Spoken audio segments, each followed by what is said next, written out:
Okay, hundreds of protesters gathered this morning in the Jerusalem neighborhood of Mea Shearim, and they clashed with Israeli police who attempted to shut down an illegally functioning yeshiva in the ultra-orthodox community. Protesters were throwing objects at security forces as one demonstrator was arrested, and similar scenes played out in Ashdod, where 4 were arrested and 4 officers were injured. Let's speak with Yoni Kempinski, a reporter at Arutz. Yoni, thank you so much for joining me. Thank you.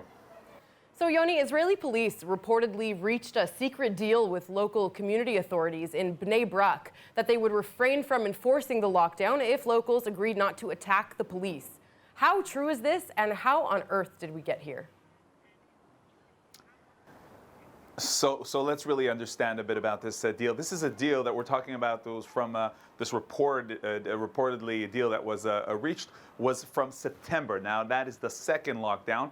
The way this deal was reached was that the police said warned actually the heads of the yeshivas in the Haredi areas, if we don't see something calming down in terms of the protest, in terms of the violence against the police officers, then we will come in and be more strict regarding the taking care of the regulations, the health regulations, and acting really against the different crowds that have been coming and we've seen together in the different events. So that's the way it was reached. It wasn't as if they came to them with some sort of like an agreement, like you guys could do whatever you want and we won't come in. It wasn't as bad as that. And we're talking about the second lockdown. What we are seeing now is that nothing of that agreement is taking place.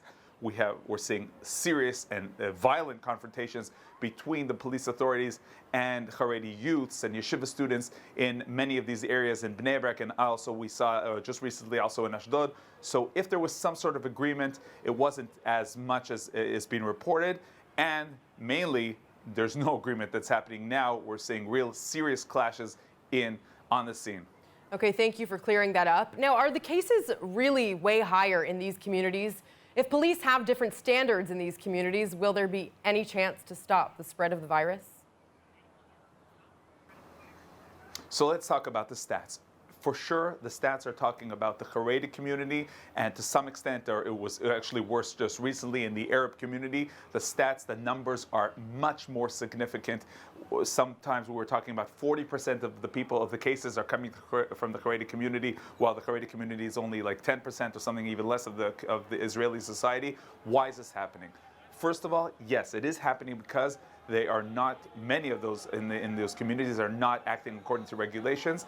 And we'll talk about the reasons in a second, but I do want to say that also it's about the way these people live in terms of the crowded areas in which one family lives. When one person in a Haredi community is diagnosed as sick, then almost for sure 90% that his whole family will be infected as well, because that's how they live. They don't have one room, like you could send a kid to one room for quarantine and that'll be okay. It's just impossible. So that's in terms of the statistics. That's in terms of the way the conditions of living in the Haredi community, and also by the way in the Arab community. That's why we're seeing the numbers. But in terms of the regulations, what is very, very interesting in the Haredi community is that we're seeing at the beginning. The year, almost a year ago, we saw that there was serious problems. Then suddenly, the whole Haredi community, led by rabbis, were all about, going according to health ministry regulations, even as if it was halakha, like Jewish law.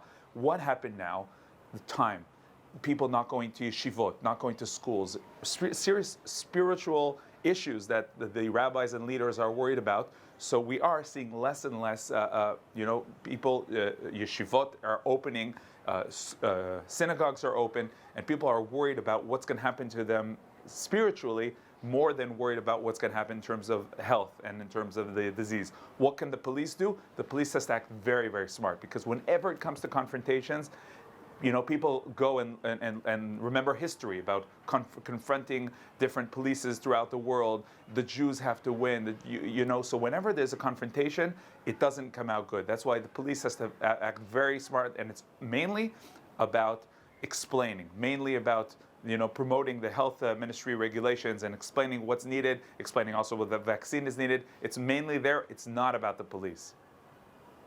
Right, just like you said, education is the tool to change. Yoni Kempinski, thank you so much for your report. Thank you.